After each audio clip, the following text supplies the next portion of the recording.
Hi, I'm Darryl with Pine Acres RV in Stewiacke. Here we have a used 215 Bullet 243 BHS.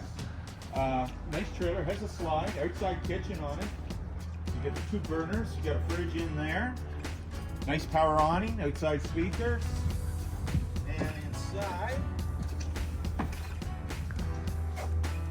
quite a bit of room for a smaller trailer. So you do have the slide here with the dinette in it, which will make a bed. You've got double over double bunks, RV fridge, quite a bit of counter space, large sink, as you can see there.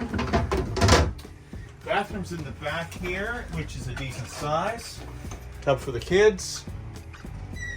And more storage here, so there's lots of cabinets in it, removable, so you can dress it up, put a closet in there as well.